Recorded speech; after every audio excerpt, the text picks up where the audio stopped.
예수께서 이르시되 다시 자기와 그 함께한 자들이 시장할 때 한 일을 잊지 못하였느냐. 하나님의 전에 들어가서 제사장에게 아니나 하면서도 먹어서는 안 되는 이설명을 먹지 아니하였느냐. 또 안식일에 제사장들이 성전 안에서 안식을 범하여도 죄가 없음을 너희가 율법에서 읽지 못하였느냐. 내가 너희에게 이르노니 성전보다 좁은 이가 이니이다. 나는 자비를 원하고 제사를 원하지 아니하노라 하신 뜻을 너희가 알았더라면 무죄한 자를 정죄하지 아니하였으리라. 인자는 안식일의 주인이라 하시니라. 아멘. 오늘도 이제 같이 마태복음을 통하여 우리 주 예수님이 가져오신 천국에 대한 이야기를 살펴보도록 하겠습니다. 예, 계속해서 주님이 이제 천국이 이 땅 가운데 어떻게 펼쳐지는지, 그 천국에 속한 하나님의 백성들이 어떻게 그 의로운 삶을 살게 될지에 대해서 산상수훈에서 말씀하셨고, 말씀만 하신 것이 아니라 이 천국이 이 땅 가운데 현존하고 있음을 여러 가지 치유의 이적으로 나타내 보이셨죠. 그리고 나서 예수님이 권능으로 제자들을 불러 모으셨는데, 그게 그냥 예수님이 학원 차린 게 아니라 천국을 세우고 그 나라에 속하는 백성들로 이 제자들을 권능으로 부르시는 장면을 보았습니다. 그래서 이 권능의 부르심이기 때문에 너무나 이 부르심에 응답하는 게 너무나 값진 것이죠. 그래서 절대적인 우선순위를 가지며 우리가 적당히 선을 긋고 따라가는 것도 아니고, 그리고 덮어놓고 따라가는 것도 아니고, 신중하게 주의 말씀을 붙잡으면서 우리가 더 힘차게 헌신하면서 살아야 된다는 것을 교훈하셨습니다. 그리고 나서 주님이 12명의 사도를 통해서 새로운 하나님 나라를 이루실 것을 말씀하시며, 그 제자들을 통하여 그 천국 복음을 전하게 함으로 이 위대한 하나님 나라의 역사를 전하도록 하셨죠. 근데 이렇게 전하는데 여러분 이 뭐라죠? 무풍지대 이런 어떤 평화로운 환경에서 전하는 것이 아니라 반드시 적대하는 자들이 있을 것이고, 또 온갖 비난이 따르기도 하고 고난과 배척이 따를 것에 대해서 말씀해 주셨어요. 그래서 주님이 우리가 갖고 있는 복음이 너무나 귀해요. 화평의 복음이고 평안의 복음이기 때문에 이걸 받기만 하면 너무나 놀라운 축복을 받겠지만, 이걸 거절하는 것이 얼마나 큰 심판을 초래하는지에 대해서도 말씀하시고, 또 제자들이 이 일을 하는 게 얼마나 귀한 것인지, 그 제자들을 선대하기만 해도 물 한 그릇 주기만 해도 이게 너무나 복된 것이라, 결코 전하는 사람도 복된데 받는 사람도 너무나 귀하다 하는 것을 말씀해 주셨죠. 그러면서도 계속해서 이미 아직 가운데 우리가 우호적인 가운데서 신앙생활하는 것이 아니라 계속해서 긴장이 있기 때문에 주님이 한 가지 또 지침을 주신 게 있죠. 뱀같이 지혜롭되 비둘기같이 순결해. 그래서 우리됨을 잃지 않으면서도 이 세상에서 우리가 지혜롭게 살아가야 될 것을 또 말씀해 주셨죠. 이런 것들을 쭉 얘기하시면서 이제 11장부터 12장까지는 이런 배척의 환경 가운데 복음이 전해지고, 그 가운데 또 사람들이 믿음으로 반응해서 열매 맺는 모습을 이 교차해서 보여줘요. 근데 참 이렇게 왕이 왔는데도 불구하고 하나님 나라가 힘차게 이렇게 임해서 그 말씀과 권능의 이적이 펼쳐지는 것도 보여주지만, 아직 다 완성되는 것이 아니기 때문에 약간의 충돌이 있는, 긴장이 있는 것이 사실 누구를 통해서도 드러나죠. 세례 요한도 예수님에 대해서 당신이 오실 그이가 맞습니까? 그리스도가 맞습니까? 이렇게 좀 혼란을 일으켰고, 왜냐하면 옛 세상의 관점으로 자꾸 그 잣대로 예수님이 가져오시는 세상과 그분이 가져오는 축복을 생각하다 보니까 이게 잘 이렇게 받아들이지 못하는 거죠. 그랬을 때 이 세례요한이, 예수님이 분명히 말씀하셨어요. 이 세례요한이 이제 옛 시대 마지막 선지자, 그가 정말 위대하다 할지라도 이 천국에 속한 새 백성, 이 새 백성이 훨씬 세례요한보다 클 것이다. 위대한 시대에 우리가 들어갔다는 것을 말씀하시고, 그리고 이 세대 악함에 대해서 이모저모 얘기해 주시죠. 이 시장에 놀고 있는 아이들의 비유를 통해서 자기 잣대에 맞춰서 세례요한도 거부하고 예수님도 거절하는 모습을 보여주셨어요. 심지어 지난주에 살펴봤지만 어떤 일이 있었죠? 예수님이 전한 복음에 대해서 가장 예수님이 많이 사역하고 활동하고 가르쳤던 이 갈릴리 북부 지역의 마을들, 벳세다, 고라신. 벳세다는 제자들 고향이거든요. 이 벳세다 고라신도 이게 뜨뜻미지근하게, 또 아마도 그 당시 종교 지도자들 영향 때문인지 그들의 교훈을 받아서인지 예수님을 안 받아들여요. 그리고 심지어 어디까지도 예수님의 사역의 중심기조가 어디라고요? 중심기지? 본거지가 어디죠? 예수님 사역의 본거지? 네 글자. 가버나움. 가버나움까지도 많이 이렇게 회심자가 안 나오는 모습을 보면서 예수님이 한탄하시죠. 그러면서 그들에게 임할 혹독한 심판이 소돔보다 가혹할 거다. 이런 얘기를 하셨어요. 그런 가운데 갑자기 주님이, 그 암울한 상황이잖아요. 이런 암울한 상황인데도 주님께서 말씀하시죠. 이것이 다 갑자기 우발적으로 일어난 일이거나 주님이 가져오신 복음이 잘못되거나 그런 게 아니란 거죠. 그런 현상이 일어나는 이면에 하나님 아버지의 뜻이 있다는 거예요. 그래서 제가 약간 모순되지만 이게 둘 다 사실이라는 걸 말씀드렸죠. 우리가 믿음을 갖게 되는 것은 우리가 애써서 다름질해서 막 내가 결사적으로 믿어서 믿은 게 아니죠. 하늘의 생명이 주어진 것이자 하늘의 선물로 믿게 된 거예요. 정말 감사할 만한 일이죠. 그런데 안 믿는 거는 사실 이런 하나님의 생명과 선물이 부어짐에도 안 믿는 것은 누구에게 책임이 있다? 하나님이 안 믿게 하셨는다. 이럴 수 없어요. 이 사람 쪽에서 고의적으로 불순종하고 거부한 책임이 있다. 모순되는 것 같지만 이게 둘 다 사실이다. 그리고 이 모순의 이면에 왜 이런 일들이 벌어지는 것에 대해서 주님이 말씀하시는데요. 누구에게는 이 복음의 계시가 임해서 믿게 되고 누구에게는 복음의 계시가 막혀서 안 믿게 됩니까? 누구에게는 열리죠? 어린아이 같이 받아들이죠. 어린아이 같은 자들에게는 하나님께서 긍휼을 베푸시고 그들이 이미 심령이 가난하고 이런 사람들이기 때문에 막 받아들이죠. 그런데 어떤 사람들이 이거를 거부해요? 소위 지혜 있다는 사람, 자기가 의롭다고 하는 사람, 이미 마음에 딴 게 가득 차 있는 사람, 세상의 탐욕이나 이런 것들로 가득 찬 사람들은 못 받아들이는 것이죠. 그래서 자기가 가난하고 자기가 어린아이 같고 자기가 죄인이며 또 이 개념들이 계속 연결이 되는 거죠. 자기가 수고하고 무거운 짐, 이것을 홀로 버틸 수 없다고 인정하는 사람들이 누구에게 갑니까? 우리 주 예수 그리스도에게 가는 거죠. 놀랍게도 예수님이 이 마태복음하고 공간복음에서는 잘 안 드러나는 표현인데 예수님이 자신을 뭐라고 하십니까? 하나님의 아들.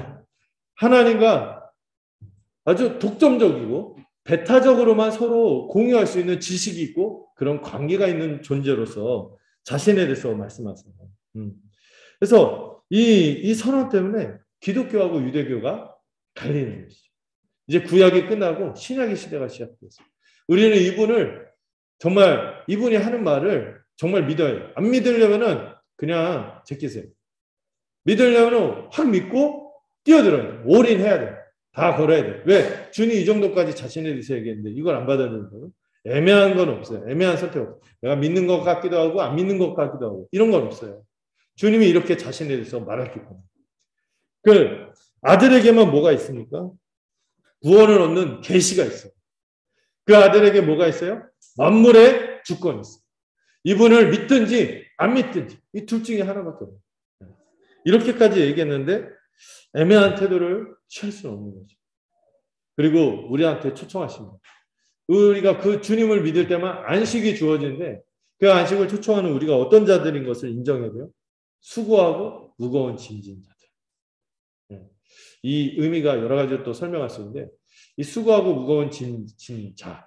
이 뭐냐면 당시에 그 종교 지도자들이 가르쳤던 교훈들이 너무 이들이 이 죄의 짐을 스스로 해결할 수 없는데 자기가 율법을 지켜서 해결할 수 있는 것 마냥 이 자기 의를 부추기거나 또 세상의 죄를 벗지 못하도록 하는 그런 잘못된 가르침 때문에 그들은 여전히 수고하고 무거운 짐진 자로 살아가는 거죠.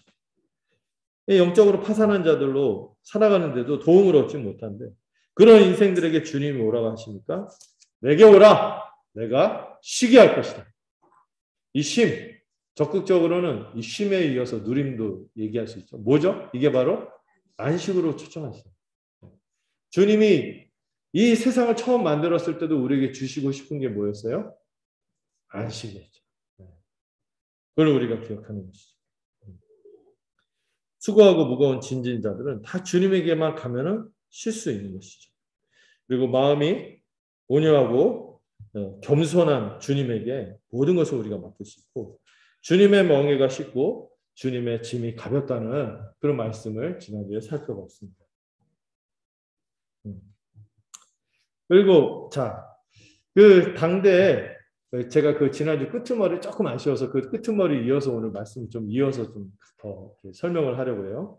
이 수고하고 무거운 짐을 지우던 당대 종교 지도자들과 달리 주님에게 오면은 안식을 누리고 또 그 안식을 누리기 위해서는 주님의 멍에를 진다 했죠. 여러분 기억나세요? 이 멍에가 팔레스틴의 멍에가 어떤 멍에라고? 가로 멍에가 아니라 세로 멍에이기 때문에 우리 참 이런 전문 용어가 있죠. 묻어간다. 주님이 이미 앞서서 우리의 모든 죄짐을 짊어지시고 우리가 행해야 될 것들 다 이미 행하셨고 우리는 그분에게 묻혀서 그냥 그분이 가셨던 그 길을 따라 가게 되는 것이죠. 그렇기 때문에 주님의 멍에가 쉽고 가볍다 이렇게 말할 수 있는 것이죠. 우리가 직접 지려가면 그 멍에는 질 수 없어요. 그런데 주님이 내 멍에를 지라고 했어요. 주님이 짊어지고 가셨기 때문에 우리가 그 뒤를 따라가기만 하면 되기에 이 멍에가 쉽고 가볍습니다. 주님이 십자가 은혜로 우리의 모든 짐을 가볍게 하셨고 또 우리에게 성령을 부어주셔서 이 멍에를 지고 가도록 지금도 마음과 능력을 허락해 주신다고 말씀드렸어요. 주님의 멍에가 이렇게 쉽고 가벼운데도 불구하고 혹시 다른 멍에를 지고 있지 않는가 생각할 필요가 있습니다. 여전히 세상의 멍에를 지고 있고 세상에 우리를 이렇게 이런 것들을 스스로 해결할 수 있다는 것도 있잖아요. 우리 죄의 문제를 외면하고 이 세상의 여러 가지 즐거움들, 돈, 또 성적인 것들, 권력, 여가, 쾌락 이런 것들로 자기 인생의 짐을 가볍게 할 수 있다고 생각하지만 그런 걸로는 가볍게 할 수가 없죠. 만족을 얻을 수 없어요. 당장은 좋을지라도 정말 우리 이 깊은 이 결핍, 이 구멍들은 채울 수가 없는 것이죠. 더 소중한 것, 더 영원한 것들은 놓치게 하고 그 세상의 멍에는 그냥 우리 자신이 부패하고 병들어가도 그냥 마비되어서 모르게끔 하는 것이 세상의 멍이죠. 근데 이 세상의 멍에뿐만 아니라 이 본문에서 좀 더 말하려고 하는 것은 율법주의의 멍이에요. 율법주의의 멍. 자기의 노력으로 스스로 의를 얻으려고 하지만 점점 위선에 빠지거나 스스로 정죄하는 마음으로 고단하고 무거운 짐으로 가득 차게 되는 것이 이 율법주의의 멍에들이죠. 죄를 해결할 수 없는 멍에들이죠.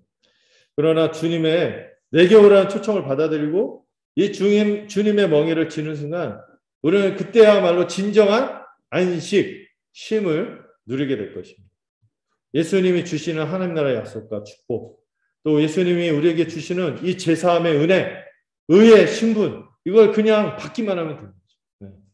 그리고 주님이 우리에게 따르라고 하시는 이 나를 따르라 하고 주님의 멍에를 쥐고 따라가는 그 길, 다시 말해서 거룩의 이 여정은 좁은 문이에요. 좁은 길이지만 주님과의 관계를 통해서 우리가 반드시 안식과 평강을 누리게 될 것입니다. 또 주님을 따르는 과정에서 아무리 우리를 우겨싼다 할지라도 우리는 뺏기지 않는 평안, 담대함이 있을 거예요.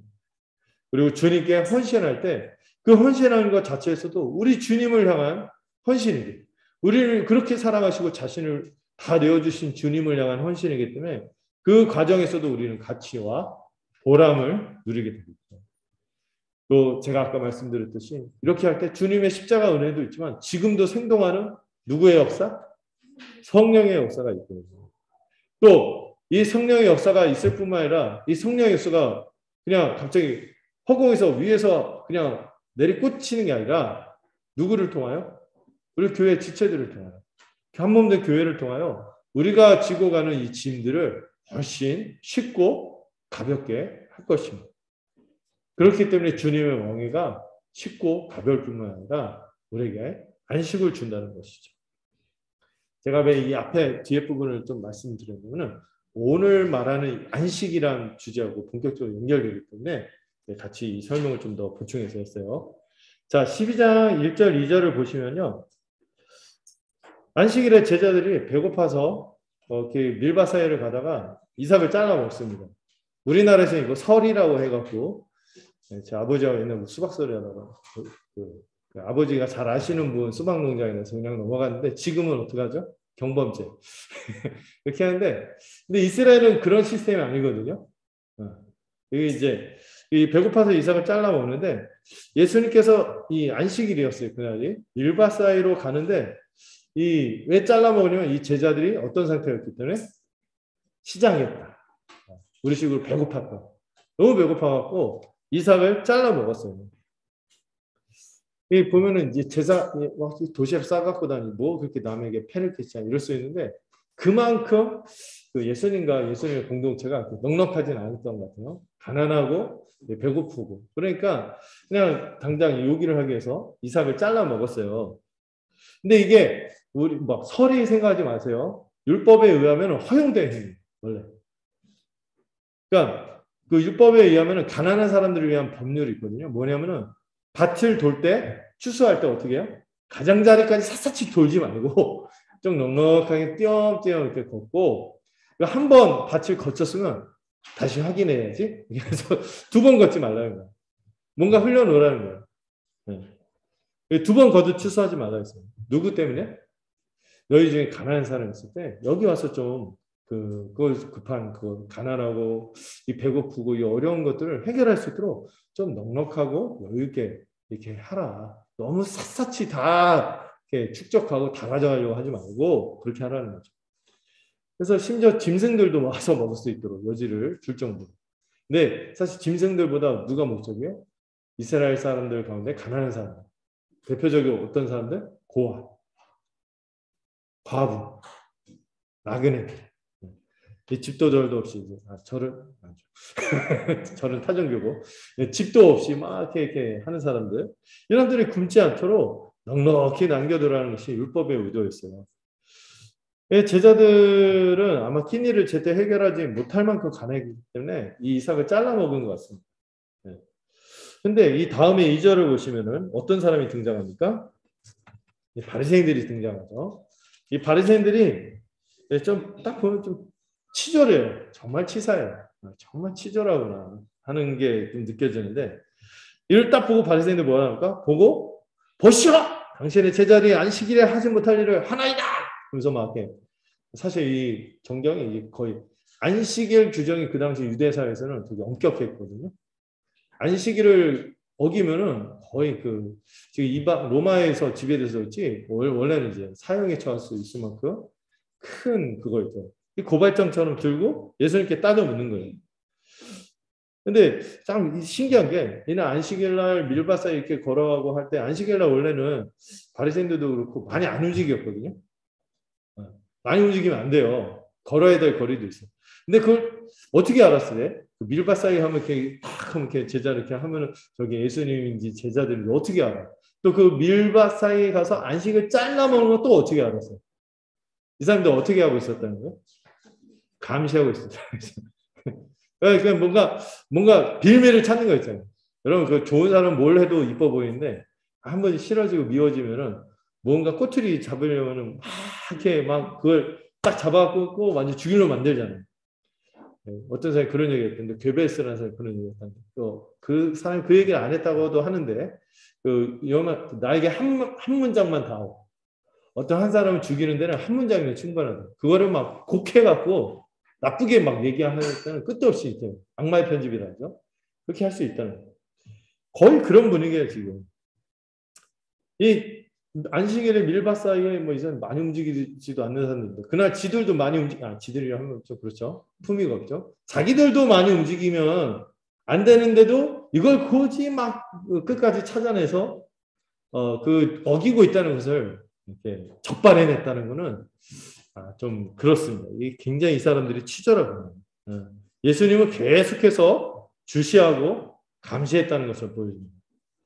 이미 이 예수님이 이전에 예수님의 가르침이 사실 이 산상수훈 7장, 마태복음 7장만 해도 사실 거기서 얘기하는 이 이리 때들 이런 사람이 누구 얘기하는 거예요? 자기들 얘기하는 거 알죠.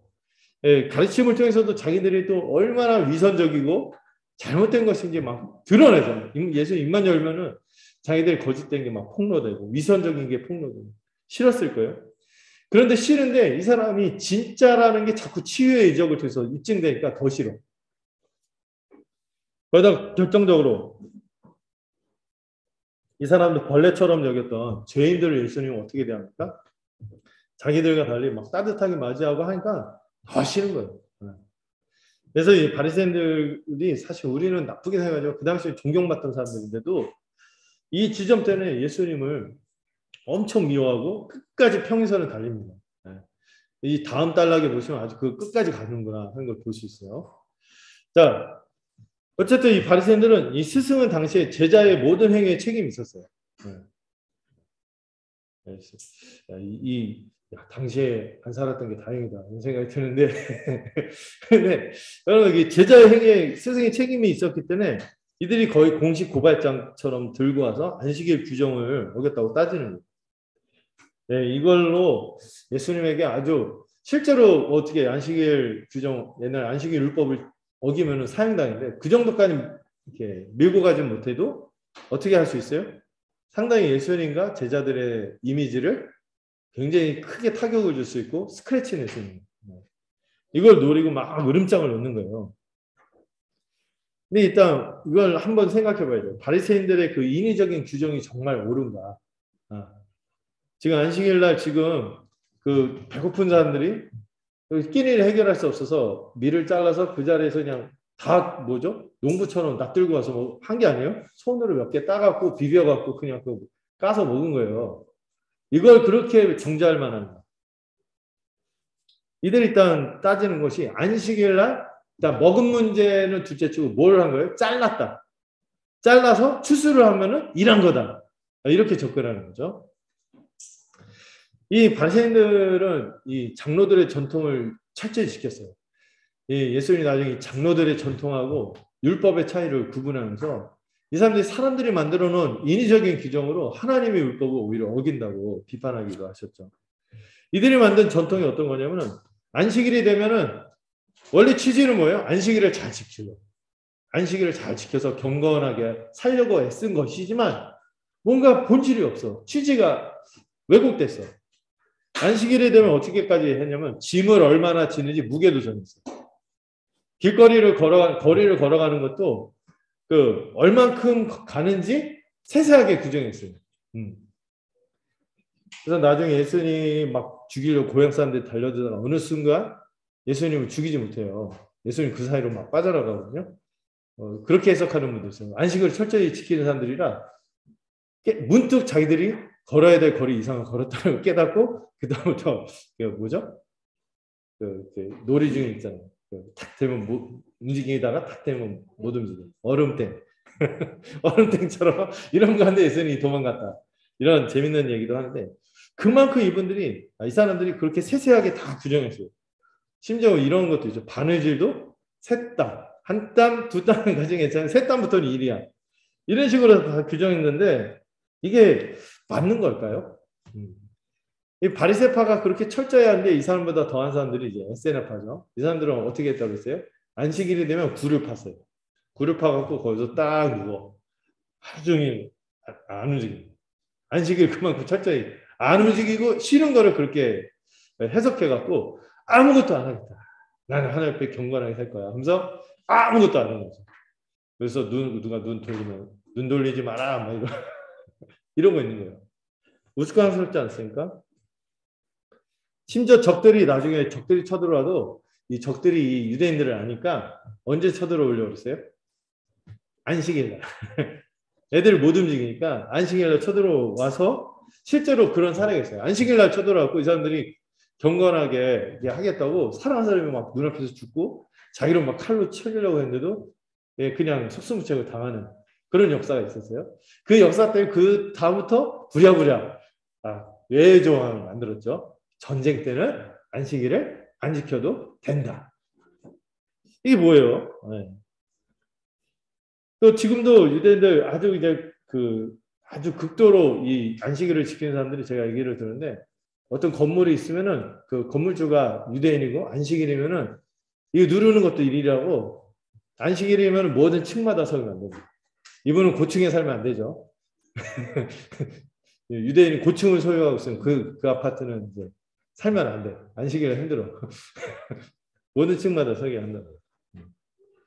이들의 이 숨도 못 쉴 만큼 경직되고 이 눈먼 열심은 안식일을 어떻게 만들었어요? 쉬고 누리라고 주신 것인데 더욱 고단하고 무겁게 만들었죠. 단순히 일하지 말고 쉬라는 것은 안식의 개념을 왜곡한 거죠. 일단 안식의 개념은 뭐니까? 쉬는 게 맞죠. 그러나 여러분 왜 쉽니까? 그런 노래가 있잖아요. 내가 쉬는 게 아니야. 막 그러잖아요. 네, 그런 적이 있었거든요. 제가. 만약 쉬는데 불안. 만약 쉬는데 의미가 없고. 무료. 그럴 수 있어요. 그런 건 쉬는 게 아니죠. 왜 쉽니까? 제가 한번 안식에 설명을 했죠. 의미, 참된 의미. 쉼이지만 그 쉼의 궁극적인 목적은 뭐예요? 하나님께서 주신 것들을 누리는 거예요. 누리는 거예요. 쉼의 목적은 누림이죠. 그러나 이들은 쉬어야 하고 아무것도 안 해야 한다고만 보니까 자기들뿐만 아니라 다른 사람들도 아무것도 못 누리게 하는 이런 인간적인 전통을 만든 거예요. 사람의 전통을 만든 거죠.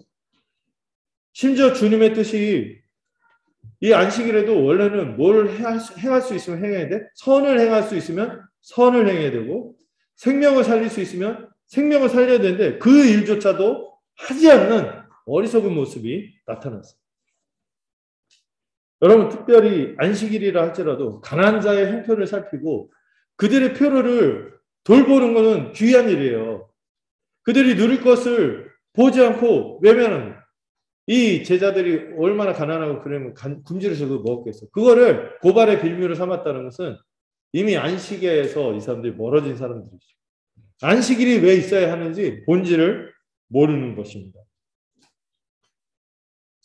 이렇게 무거운 짐을 지우는 이 종교 지도자들과 달리 주님은 세포주의의 시대를 여셨죠. 주님은 우리에게 세부대처럼 유연하게 주님이 주시려는 이 안식의 축복들을 누리도록 하셨어요. 어쩌면요, 이 제자들이 안식일 날 의식하지 않고 이렇게 밀 이삭을 비벼서 이렇게 먹잖아요. 아마 이 주님의 영향이 아닌가 싶어요. 주님의 영향. 이 주님의 은혜로운 다스림과 안식 안에서 자유함을 누리기 때문에 그들의 배고픔을 그냥 막 참고 이렇게 있기보다 감사함으로 받아 누린 게 아닌가 싶어요. 따서 먹은 거죠. 또 율법에도 그게 허용이 되니까 가난한 사람을 위한 율법이잖아요. 이 모습은요, 이 바리새인과 예수님의 이 모습, 예수님과 제자들의 모습은 아주 선명하게 대조가 돼요. 바리새인들은 어떤 사람들? 수고하고 고단하고 무거운 짐을 지우는 사람들이고 예수님은 쉽고 가벼운 짐을 지도록 하는 그런 모습이 또 드러나 보이기도 합니다. 바리새인들은 그들만의 율법에서 인위적인 성경 해석으로 가난한 자에게 주어져야 하는 안식을 오히려 질식시킨 거예요. 그러나 주님은 우리에게 이 안식을 마음껏 누리도록 주시는 분임을 여기서 보여주고 있죠. 자, 다음을 보시면은 3절에서 5절을 보면 예수님께서 그렇게 고발하고 따지는 바리새인들에게 반박하십니다. 이제 그들에게 답변을 하시는데 먼저 성경을 근거로 바리새인들에게 답변해요. 이 바리새인들은 뭐에 정통한 사람들? 성경에 정통한 사람들인데 끝에 뭐라고요? 너희들 못 읽었냐? 이렇게 그들이 자부심을 삼는 거 가지고 막 얘기하죠. 읽지 못했냐? 하면서 그들이 알고 있는 성경 지식을 통해 제자들이 한 일을 변호하세요. 그러면서 어떤 예를 드십니까? 다윗이 자기와 그 함께한 자들이 시장할 때 한 일에 대해서 말씀하세요. 이때 두 번 반복되는 표현이 자기와 함께한 사람. 다윗과 함께한 사람. 이 표현이 두 번 반복이 돼요. 이 사건은 어떤 사건이면 이 다윗이 사울에게 쫓겨다닐 때가 있었죠. 왕이 되기 전에. 이 다윗이 이미 그런데 사울에게 쫓겨다녔지만 그 당시 하나님에게 인정받는 기름 부음 받은 자는 누구예요? 다윗이었어요. 그럼에도 불구하고 이 현실 권력자인 사울에게 쫓겨다닐 때 이 다윗이 노비란 땅으로 도망갑니다. 이 노비란 땅에서 그 당시는 중앙 성소가 없었어요. 예루살렘 성전이 없었고 성막이 이렇게 돌고 있을 텐데 노비라는 곳에 성막이 있었는데 이 성막 안에 그 안에 성소에 들어가 뭐가 있냐면은 12개의 떡을 진열해 놓은 게 있어요. 전시한 거죠. 이거를 진설병이라고. 병이 떡병자거든요. 진설은 이제 이렇게 진열했다. 이런 뜻으로 이해하시면 돼요. 떡을 12개를 이렇게 진열해 놓은 게 있어요. 이거는 누구만 먹을 수 있어요? 제사장만 먹을 수 있고 또 언제 먹을 수 있으면 안식일 날까지 이렇게 그 다음 안식일까지 비치했다가 일주일이 지나면 그 떡을 새 떡으로 교체하고 그 헌떡을 제사장들만 먹게 돼 있어요. 그런데 다윗이 자기 사람들하고 같이 이 사울을 피해서 숨었다가 이 성막에 들어가서 제사장에게 부탁해서 이 진설병을 얻어먹습니다. 한 5덩이만 달라고 했다가 나중에 다 먹어요. 어쨌든 저하고 좀 비슷하다 생각이 드는데 어쨌든 이렇게 12개 떡을 먹도록 부탁을 해서 먹었어요. 그런데 그 본문에서요 다윗이 그 제사장만 먹는 떡을 먹었다는 것에 대해서 성경도 그렇고 하나님도 어떻게 하십니까? 정죄하지 않았습니다. 정죄하지 않았습니다. 잘못됐다고 얘기하지 않았습니다. 왜냐하면 지금 다윗이 어떤 사람? 하나님의 기름 부음 받는 자. 하나님의 기름 부음 받은 자인 다윗과 함께하기 때문에 하나님이 그 일을 은혜로 자비로 허용하셨다고 합니다. 왜 허용합니까? 이 진설병의 의미도 좀 생각해야 되고 다윗이 기름 부음 받은 자라는 것이 어떤 의미인가를 생각할 때 이거를 마냥 죄로 여기고 정죄하지 않는구나 하는 걸 알 수 있어요. 하나님은 장차 다윗을 통해 뭘 이루실 거예요? 온전한 하나님 나라를 이루실 거예요. 그 하나님 나라의 통치가 다윗을 통하여 하나님의 마음에 합한 왕인 이 중보자이고 대표자인 다윗을 통하여 펼칠 때 뭐가 이루어질까요? 안식이 이루어질 것이기 때문에 이 안식을 이룰 것을 생각하면서 하나님이 이 기름 부음 받은 자, 이 다윗에게 허용했기 때문에 그와 함께한 자들이 제사장만 먹어야 되는 떡을 먹어도 정죄를 받지 않았어요. 다윗과 함께했기 때문에. 그런데 예수님은 다윗하고 비교하면 어떤 분이에요? 다윗의 후손이긴 하지만 다윗보다 더 위대한 기름 부음 받은 자이기 때문에 허용받을 만하다. 이런 논리로 얘기하시는 거죠. 또 이 12개의 떡으로 된 진설병의 의미도 생각해야 돼요. 왜 성소 안에 이 12개의 떡을 진열해 놓도록 했냐면은 하나님의 백성은 누가 먹이신다?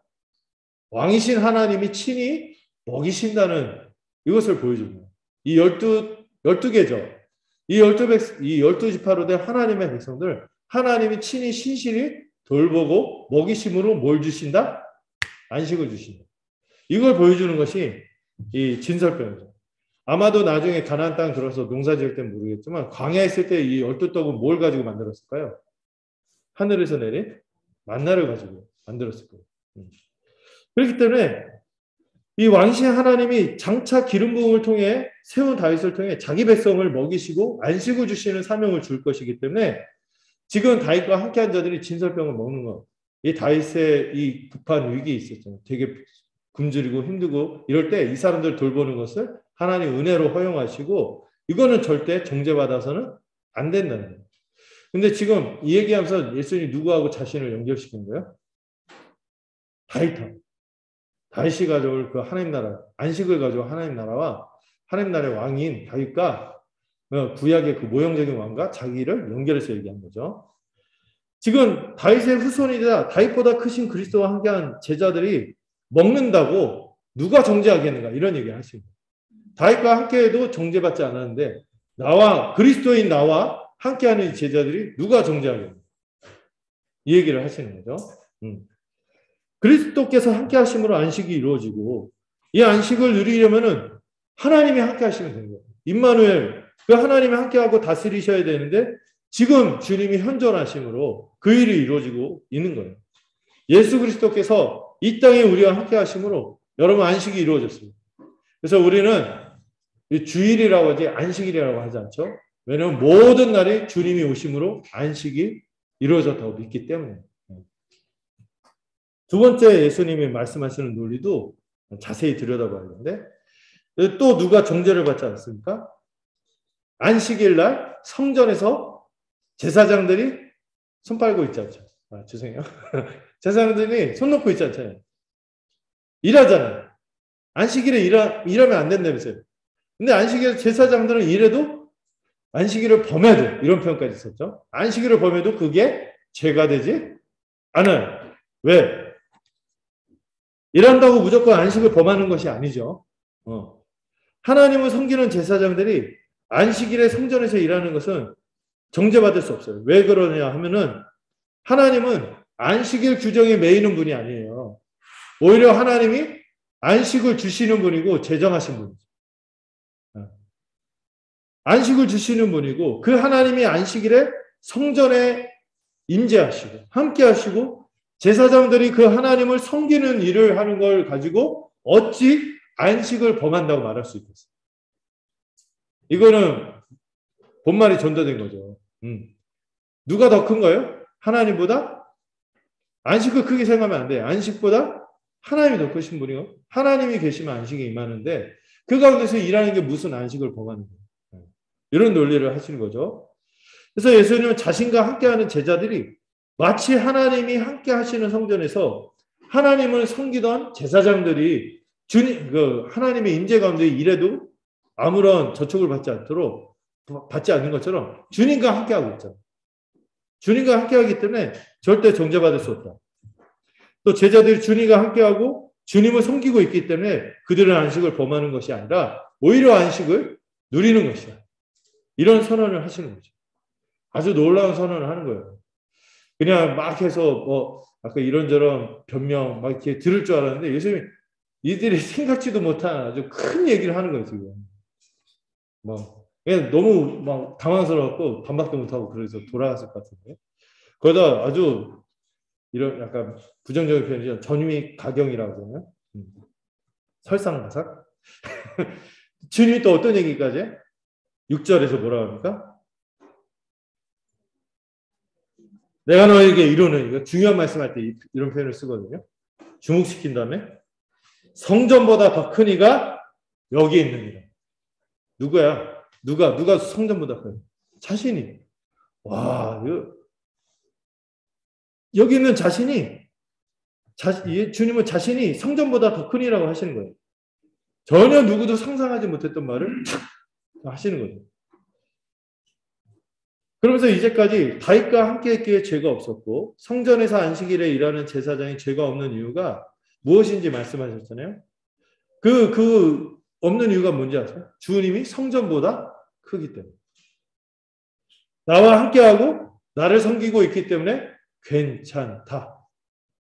이런 얘기를 하실 수 있는 분 누구밖에 없어요? 그리스도밖에 없는 거죠. 그동안 구약에서 약속했던 말씀들이 메시아가 성전으로 오신다는 말씀은 있었어도 성전보다 크다는 선언은 너무나 놀라운 얘기를 하는 거예요. 구약, 물론 학계에 그런 말씀이 있어요. 구약의 성전보다도 더 위대하고 영광스러운 성전이 주어질 것이라는 말씀이 있었지만 그 당시에 성전은 어떤 곳이에요? 하나님이 임재하는 곳이자 거의 하나님과 동급으로 여겼던 그게 성전인데 주님이 아주 폭탄 선언을 한 거죠. 내가 성전보다 더 크다. 굉장히 놀라운 얘기를 한 거예요. 근데 사실 이 말이 맞기도 해요. 구약에서 이 성전을 처음 솔로몬이 지어서 봉헌해서 바칠 때 솔로몬이 이런 고백을 했어요. 하늘도 하나님의 영광을 담아내지 못하거늘 손으로 지은 성전 하나님이 어찌 함께 하시겠습니까? 이미 그런 고백을 했어요. 이 말처럼 주님은요 성전보다 크신 하나님이죠. 마태복음 1장에서 얘기한 것처럼 주님은 임마누엘의 하나님이셨어요. 그렇기 때문에 성전에서 죄가 사해지는 것처럼 이 성전, 예수님 성전보다 큰 분인 것, 그분의 신분만 얘기할 뿐만 아니라 성전이 그동안 하던 일이 뭐죠? 죄를 사하고 성도들의 기도가 올려져서 하나님이 응답하는 것이었죠. 주님이 바로 그 주님이 영단반의 제사로 우리 모든 죄를 사하실 것이며 우리의 모든 기도가 드려질 때마다 응답하신 우리의 중보자로서 우리의 모든 기도를 응답하신 분이 되실 것이기에 그분은 실로 성전보다 크신 분이 맞습니다. 그래서 이 안식의 의미가 무엇인지 그 진짜 의미가 무엇인지 7절에서 말씀해 주세요. 왜 제자들을 정죄할 수 없냐고요? 안식일 날 일했다고 정죄할 수 없냐고요? 그런 규정들로 왜 정죄할 수 없냐고요? 주님으로 인하여 지금 안식이 실현되고 있어요. 그 안식의 본질이 뭔지 아세요? 주님이 우리를 향한 긍휼이래요. 주님이 우리를 향한 자비가 안식의 핵심이거든요. 안식일을 지키려고 사람이 소모되는 것이 아니라 지쳐야 되는 것이 아니라 하나님이 우리 수고하고 무거운 짐진 인생들을 안식을 긍휼로 주시기 때문에 그게 안식의 본질이고 지금 그게 실현되기 때문에 아무도 안식을 누리고 있는 제자들을 정죄할 수 없는 것입니다. 호세아서 6장 6절 말씀이죠. 이거는 이미 주님이 앞에서 하신 말씀, 7절의 말씀은 9장에서 이미 하신 말씀이에요. 언제? 나는 의인이 아니라 죄인을 부르러 왔다. 하면서 하나님은 제사를 원하는 것이 아니라 자비를 원한다. 이 말씀을 하셨어요. 이 말은 제사가 필요 없다고 하는 게 아니죠. 제사의 본질이 뭐예요? 우리 예배 제가 본질을 한번 설명할게요. 하나님의 긍휼의 품에 안기는 거예요. 안식은 뭐예요? 하나님 긍휼으로 베푸신 것들을 누리는 거예요. 네. 하나님은 이런 형식보다 이 본질은 죄인을 위한 긍휼과 자비, 사람들을 향한 자비와 긍휼을 중요하게 여기는 거죠. 우리의 예배가 하나님의 자비와 긍휼의 품에 안기는 것이라면 우리가 안식의 규정보다 더 중요하게 여겨야 되는 것은 뭐예요? 안식의 정신. 특히 이스라엘 백성들한테 이 안식일과 신년법 이런 거 허락할 때 하나님께서 의도하신 게 뭐예요? 너희 중에 가난한 자가 없을 것이다.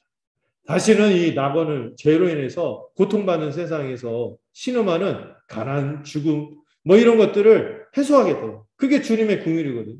주님의 자비인데 이들은 그 안식의 정신을 외면하고 배고파 굶주린 사람들을 정죄하게 됩니다. 이 바리새인들. 주님은 지금 안식을 통해서 주님이 우리와 함께 하시고 우리의 죄를 사하시며 우리의 모든 가난과 죽음과 이런 고통들을 해소하시겠다. 문제를 해결하러 오신 분이죠. 제자들이 죄가 없는 게 뭐냐고요? 안식을 주시는 주님이 오셨어요. 그리고 안식을 주시는 주님 안에서 함께 거하고 있기 때문에 지금 안식이 실현되고 있고 안식을 누리고 있기 때문에 그들은 정죄받을 수 없는 거죠. 바리새인들이 만일 주님이 그리스도임을 인정했다면 그 안식의 의미가 무엇인지 알았다면 이렇게 치졸한 모습, 메마르고 경직된 모습으로 그저 미움으로 가득 차서 꼬투리만 잡으려고 하고 자비화가 없이 이 배고픈 사람들에 대해서 매몰찬 모습으로 몰아붙이고 정죄하는 모습은 없었을 것입니다. 그리고 8절 마지막에서 주님이 뭐라고 하십니까? 자신을 인자라고 하시죠. 인자라고 하는 건 어떤 표현인지 제가 말씀드렸어요. 새로운 세상을 가져오시는 하나님 같은 분을 인자라고 불렀어요. 근데 주님이 자신을 이 다니엘서 7장에 그 인자라고 하시면서 뭐라고 선언하십니까? 내가 바로 이 안식일의 주인이에요. 내가 안식을 실현하러 왔다. 안식을 다시 주러 왔다. 이렇게 얘기하는 거예요. 안식을 제정하시고 안식을 주시며 안식을 실현하는 분인 거죠. 여러분 안식일의 주라는 것은 예수님 자신을 뭐라고 선언하신 거예요? 하나님이라고 선언한 거예요. 너무 깜짝 놀랄만한 얘기하니까 이 바리새인들 어떻게 할 줄 몰라. 그래서 이제 다음 달하고 이야기가 넘어지는데 여러분 오늘 본문에서 말하고자 하는 건 예수님은 안식일의 주이신 하나님이세요. 또 주보 앞에서 좀 계시를 모든 계시를 주시는 하나님이자 그분이 안식을 주시는 하나님이세요. 성전보다 크시며 또 친히 성전이 되셔서 육신으로 우리와 함께 하시는 하나님의 인재를 보여주시는 참된 성전이시죠. 그와 함께하고 그분을 섬기는 제자들은 그분과 함께하는 안식에 이미 들어가 있는 거예요. 그래서 사람들이 만든 인위적인 안식 규정에 매일 필요가, 이 장로들의 전통에 매일 필요가 없는 것이죠.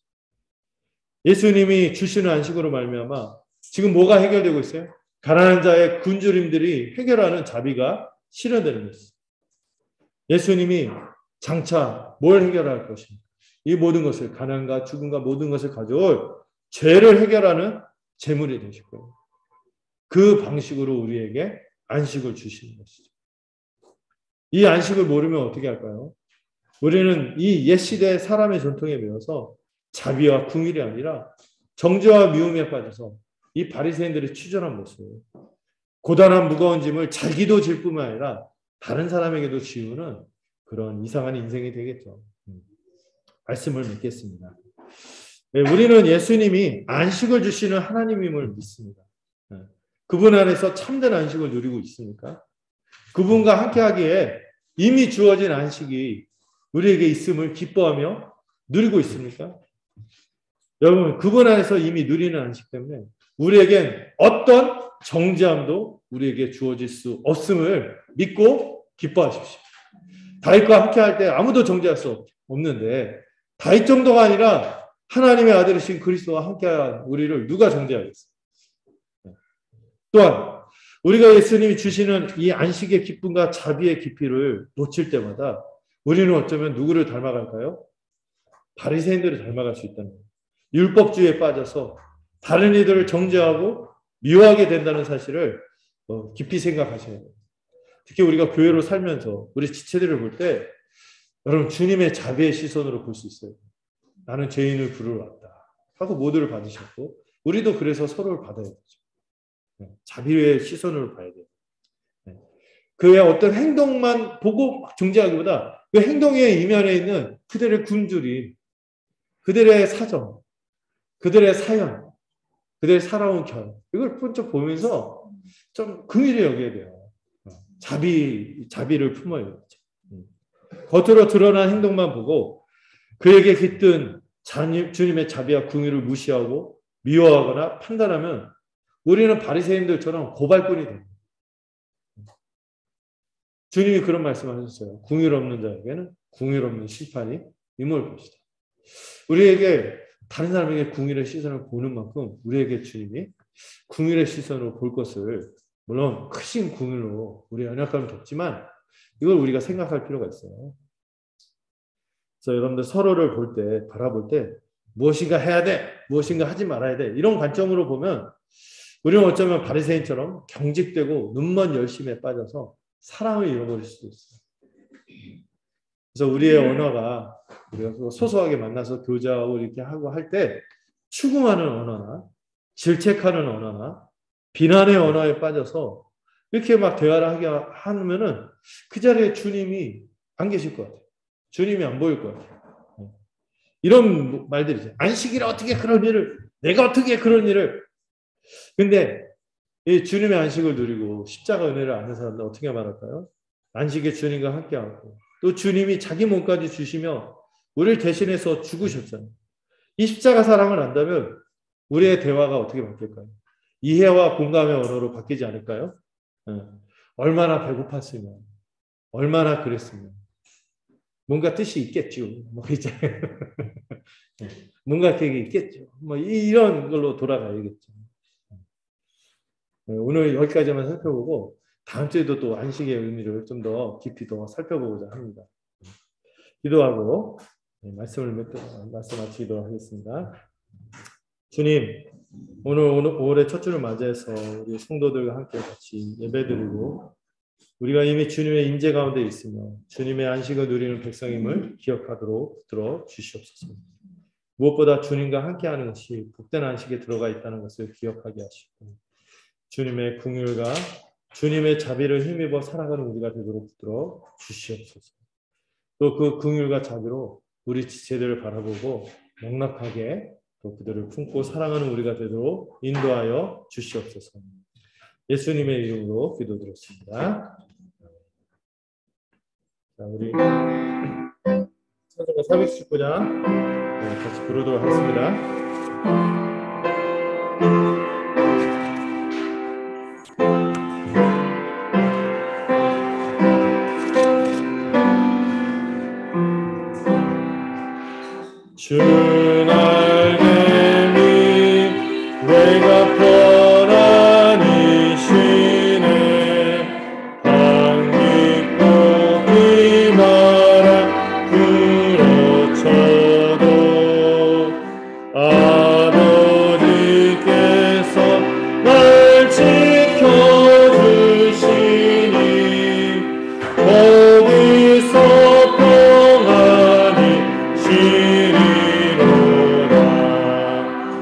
주나